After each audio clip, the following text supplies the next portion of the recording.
Welcome to Tokyosaurus. So what's up in Japan?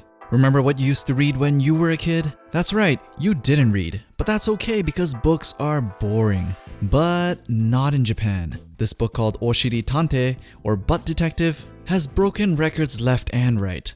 And its series of 6 picture books has sold over 1.5 million copies in print already since coming out in 2012. Pretty impressive in this day and age.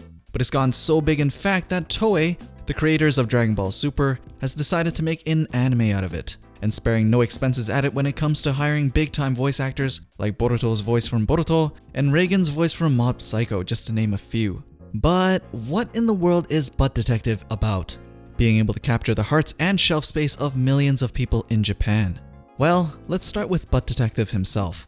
He's a detective with a butt as his face instead of a regular face. So how does he breathe? Exactly how you think he does. And he's not just any regular old detective. And despite appearances, he definitely does not have butt for brains. Think Sherlock Holmes, smart, intelligent, intense, but with a butt as a face, with all the sophistication of an English gentleman from the back then times. At first glance, you may think that this is just a book of butt gags.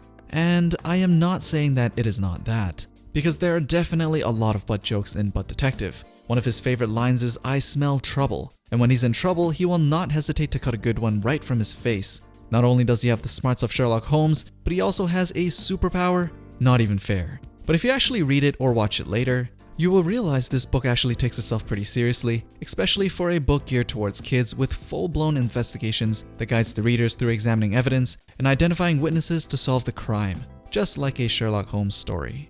But the best part of it all is that in this world, Butt Detective, even with a butt as his face, even as he uses it as a weapon sometimes, nobody bats an eye to the fact that he has a butt for face. Nobody makes fun of him. There is nothing unusual about him having a butt as a face. The fact that he is different is normal, as all the other characters in the book are different animals, which actually reminds me a lot of the cast from Animal Crossing. But who is Sherlock Holmes without a rival? The rival in Butt Detective seems to be a Lupin-like character who wears a poop-shaped mask while dressed like Tuxedo Mask. And just like Lupin, he has a lot of tricks and illusions up his sleeve, like this one, raining poop down from the skies. A lot of the charm comes from the art, where it looks very much like something out of a picture book for 4-year-olds, which is contrasted heavily by a main character that will definitely not pass the gates into an elementary school library in the West. But thankfully, this book was released in Japan, and has almost become a classic, and thus will probably be enshrined eventually as part of the greatest children's literature of this generation down the road. In Japan at least. But back to the anime. It will be available on Toei's official YouTube channel and YouTube Kids app, so you know where this is all going. Anyways, what do you guys think of Butt Detective? As usual, let me know down in the comments below. Thumbs up the video if you liked it, and don't forget to subscribe and turn on notifications for the latest things people are talking about in Japan. Thanks for watching, and I'll see you guys in the next one.